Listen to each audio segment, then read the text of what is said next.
As we saw in part 1 of this conclusion to the fall of the Cabal itself is hidden in plain sight. As CEOs and members of NGOs, think tanks and advisory committees and councils, the Cabal acts as a gigantic spider in an impenetrable web. Untouchable, unaccountable and invisible, it controls the governments and institutions of the world, dictating us towards a one-world government without us even noticing it. But the good news is that as soon as someone points it out to you and you start to open your eyes, there is no way you can ignore it again. Once you see it, you cannot unsee it anymore. Now that you know about the Bilderberg Group, the Council on Foreign Relations, the Trilateral Commission and the Commission of 300, do you know all there is to know about the identity of the Cabal? Oh no, there is so much more to tell. We have only covered one nail of the 3 nails of power, remember? So let's not waste any more time and discover with me the second nail of power, Washington DC and the military-industrial complex. To find a connection between Washington DC, the City of London and Vatican City, we have to go way back in time. Britain 1606. King James I gives permission to the Virginia Company of London to colonize the eastern coast of America as an enterprise. We are talking about a trading company, not a country or city. The Virginia Company coat of arms shows us its connection to Templars and secret societies. In 1610, the second charter of King James I expanded the area of the enterprise from sea to sea. This is the basis of the maritime law, a presence and functionality that is still displayed by the gold fringe flag in US courtrooms, government buildings and military institutions. The America enterprise is governed by the royal family in London and later by a governor representing the British royal family. America of 1610 is a British company, trading mostly in tobacco. 1776 is a very important year for America. The nation gained its independence on July 4, 1776, still heavily celebrated throughout the entire country to this day. Did you know that only a few months prior to the Declaration of Independence, the German Adam Weishaupt founded the Illuminati Order in Bavaria, Germany? In part 2 of the sequel to the fall of the Cabal, we explained why this is so important for the entire world. Freemasonry went underground in Europe, but flourished in the New World. Freemasonry and the secret societies are the primary link between the three city-states of the world. One of the founding fathers of the United States, George Washington, was a Freemason from the age of 20 in 1752. He became Master Mason within his first year and Grand Master of the Grand Lodge of Virginia in 1777. On September 18, 1793, President George Washington, dressed in his Masonic apron and in a very public Masonic ceremony, placed the cornerstone of the United States Capitol. The Masonic Brethren assembled in grand procession, formed specifically for that occasion as representative of Freemasons' newfound place of honor in an independent American society. At that historic occasion of the laying of the new Republic's foundations, Freemasons assumed the mantles High Priest of that first temple dedicated to the sovereignty of the people, and they helped form the symbolic foundations of what the Great Seal called the New Order for the Ages. The fact that the new United States of America was founded by the Freemasonry might be accepted by most Americans, but for the rest of the world it is shocking. The revolutionary ideals established in the Bill of Rights and the Declaration of Independence had been born over a century earlier, in lodges of the 17th and 18th centuries, where men gathered as equals to share philosophies, and governed themselves by a constitution, and elected their own leaders from among their own members.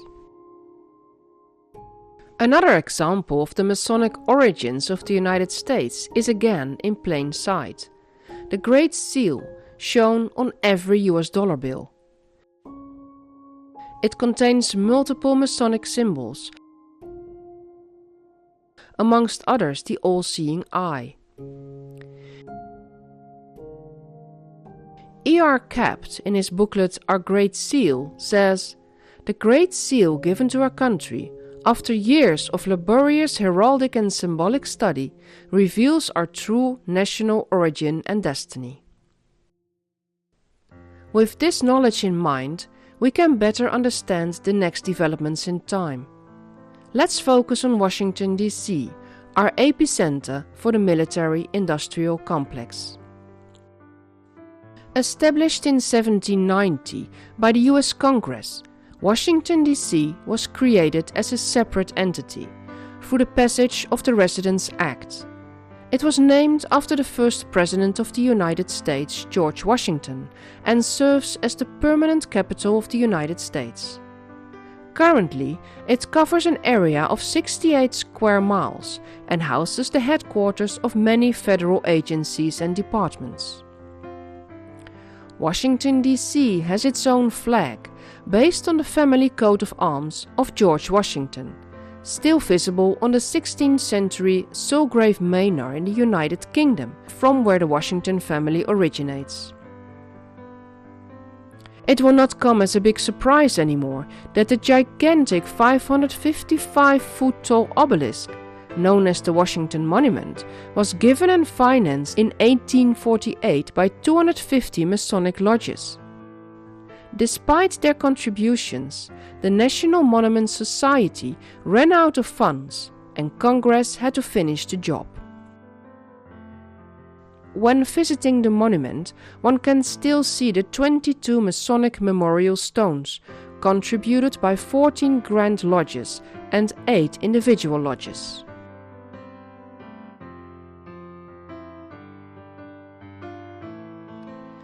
The Organic Act of 1871 established Washington, D.C. as a territorial government. As a separate entity from the surrounding states, Washington, D.C. has its own unique set of laws and regulations, making it different from other cities in the United States.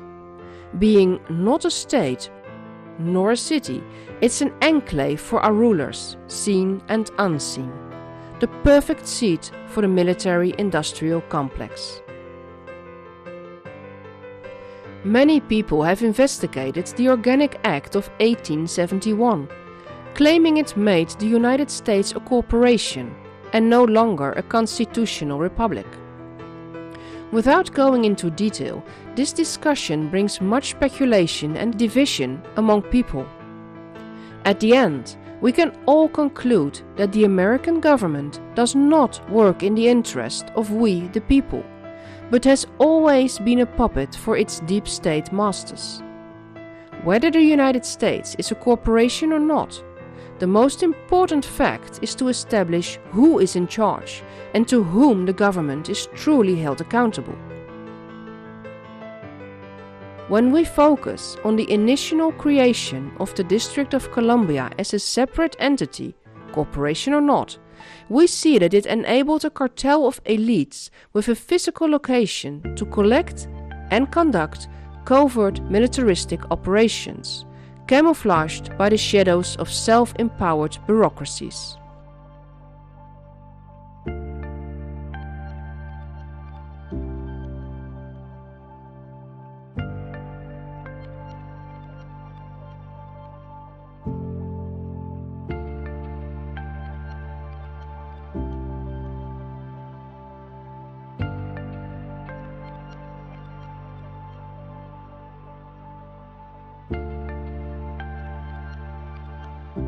A brilliant strategic move, bringing the real threat to the heart of the nation.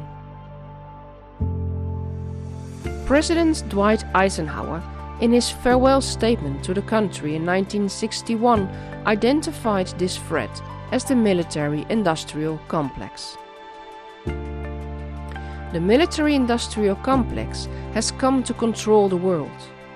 With each and every war, it grows stronger and more powerful. Whether you are aware or not, it is now the ruling fist of the deep state. Before we dive into this military-industrial complex, there is one more thing to say. Whatever title we give to the real rulers of this world, it all goes back to ancient times. Best documented are the Roman laws, making it evident to say that the deep state or the Cabal is a continuation of the Roman Empire.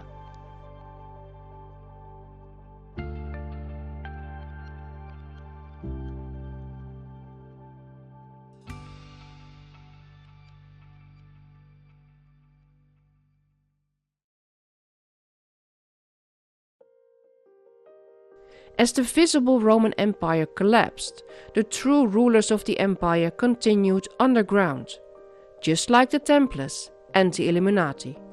A new name, but still the same principles, the same group, the same interests. So, the United States, functioning as a corporation, with a president at its top, accountable for its deeds to its shareholders, isn't such a strange idea after all, is it? A pyramid of power with a financial, military and religious branch isn't so much different from the trias politica with a legislative, executive and judicial part, is it? It's all hidden in plain sight, and just like the leopard in this picture, you overlook it in your normal state. But once you see it, it cannot be undone. When talking about the military-industrial complex in Washington, D.C., one immediately thinks about the Pentagon. Being the largest office building in the world, built during World War II, it is the headquarters of the US Department of Defense. The shape of the building is interesting. While official sources tell us the shape was adapted to the Pentagon-like shape of the appointed building grounds, the meaning of the Pentagon in geometry says it all. A pentagon is a world view, saying, "We are alone," and "There is no God." The fact pentagons cannot tile suggests those who hold this worldview have an inability to live in harmony. The way of peace they do not know. This worldview or philosophy is a religion. It despises authority, practices lawlessness, and leads to anarchy. The pentagonal philosophy is a life alone, a life without God, without family, without community. It's completely self-centered and self-absorbed. The fool says in his heart, "There is no God." They are corrupt, their deeds are vile, there is no one who does good. Coincidence? You tell me. Fact is that from this building many wars have been started, and thus many lives have been destroyed worldwide.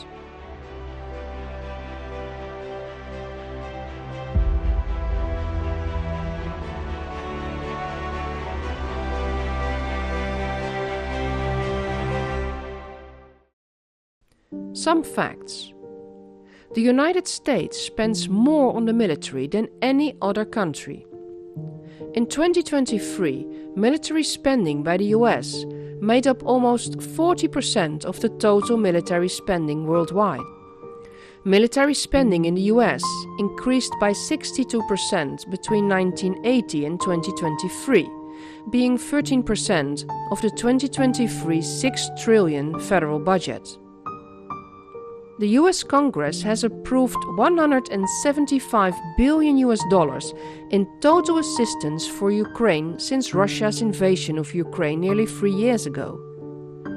Washington has separately provided more than $66 billion in security assistance to Kiev since the start of the war, according to the Pentagon.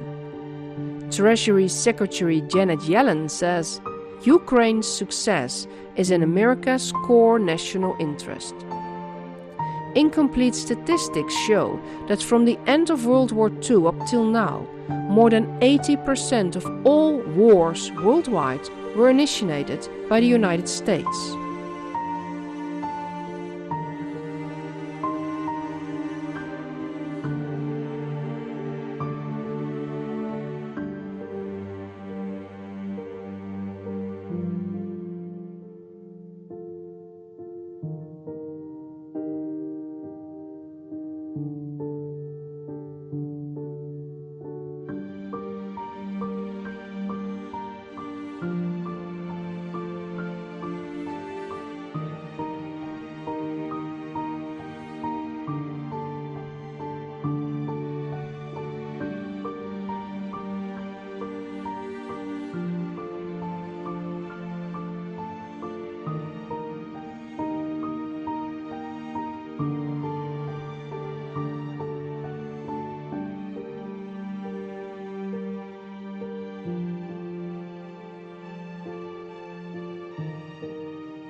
In 1992, just after the fall of the Berlin Wall and the ending of the Cold War, the Pentagon released a plan for a one superpower world, with the US as self-declared leader.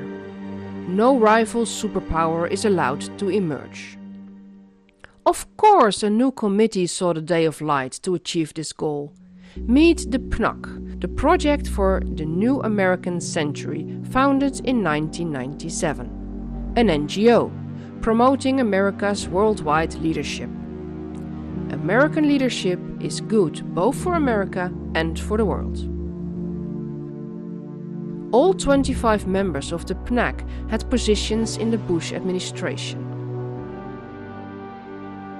The PNAC wanted America to be the leading force in the world. Full-spectrum dominance incorporates land, sea and air, but also space and cyberspace. The process of transformation, even if it brings revolutionary change, is likely to be a long one, absent some catastrophic and catalyzing event, like a new Pearl Harbor.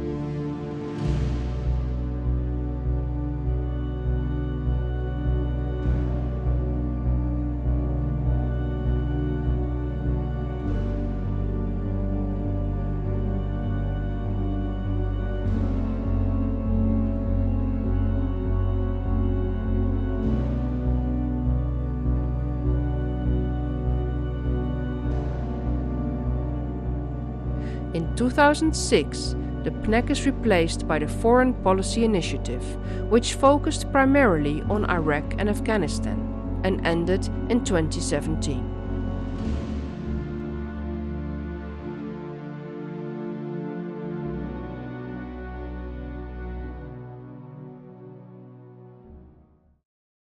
Worldwide, the military-industrial complex has the same modus operandi, a term used in criminal profiling and also accurate in this case. The first step is to set up think tanks of policymakers, military specialists, the weapon industry and safety and security experts. Together they identify safety problems and present their military solutions to the governments.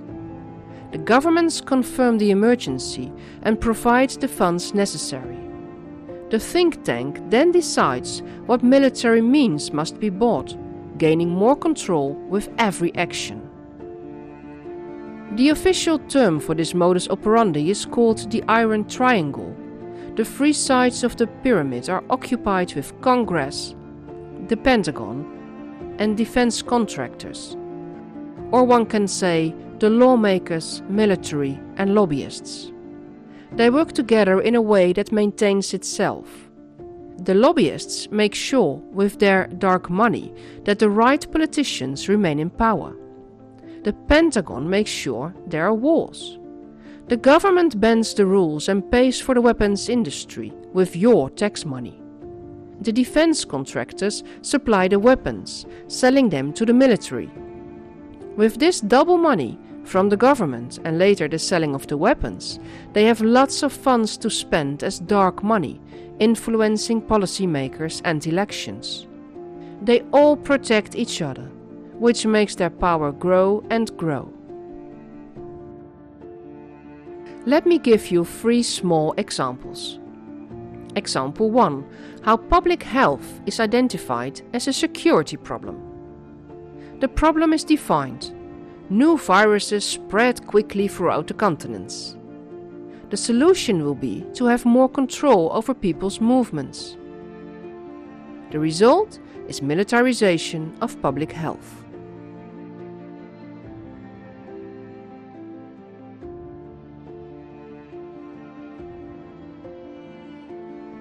Example 2. How free internet and free speech are identified as a security problem. The problem is defined. Free accessible internet can be a threat to national security in the form of misinformation and cyber attacks. The solution will be to monitor everything that happens on the internet to identify possible threats and terrorists. The result is legal spying on civilians, more government control and labeling.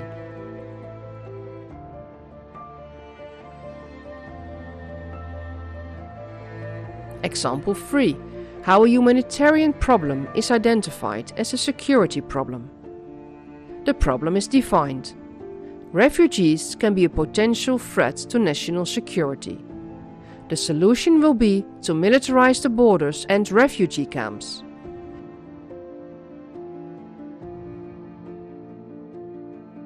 The result is a huge budget for border control and checkpoints. The necessary budgets are provided by the governments and therefore by us, the taxpayers. Why don't the people resist? How does the military-industrial complex keeps on getting a bigger and bigger budget? First and foremost, they have to make sure there will always be security threats. The last couple of years, we saw those threats coming mostly from non-military think tanks, like the World Economic Forum, the WHO, and lots of philanthropists.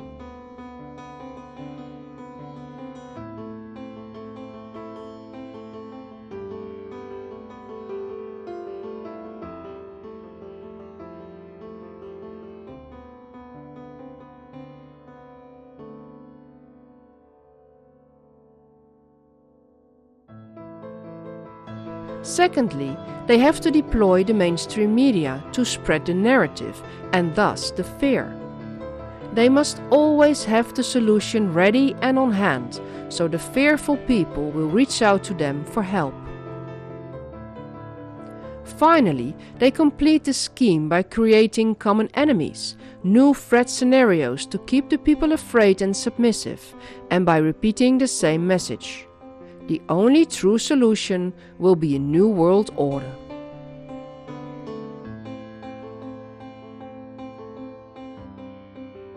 Have we been warned about this? Meet Dr. Werner von Braun, Director of Rocket Development during the Nazi regime in Germany. He was brought to the US after World War II via Project Paperclip and became Director of Rocket Development for NASA. From 1974 until his death in 1977. Werner von Braun told his colleague and protégé, Carol Rosin, about a sequence of false flag attacks, which would artificially invent enemies of society and lead to the militarization of space, to scare the people into a new world order.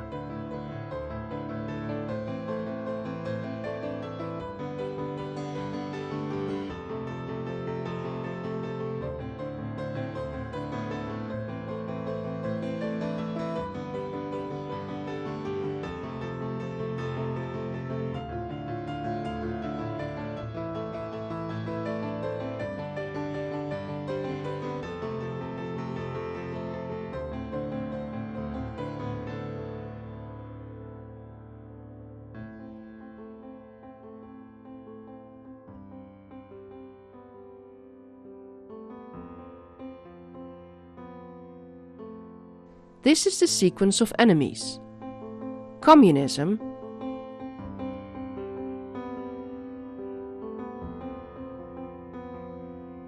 terrorism,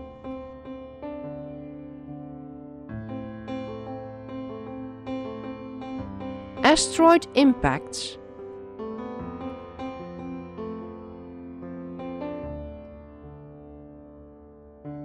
alien invasion.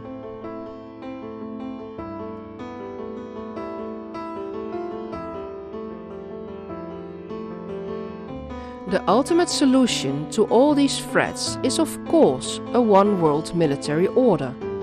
And praise to our leaders of the United Nations for their foresight in establishing NATO, the North Atlantic Treaty Organization, an intergovernmental military alliance between 32 member states. Established in the aftermath of World War II, the organization implements the North Atlantic Treaty, signed in Washington, D.C. on April 4, 1949. Currently, the combined militaries of all NATO members include around 3.5 million soldiers and personnel. From the very beginning, Russia has been called the greatest threat, the supreme aggressor to the entire free world. But look at how NATO has expanded its own territories, closer and closer to Russia. Just imagine how the US and Europe would react if Russia took territories close to them. Next to the NATO, there are many more military alliances throughout the world.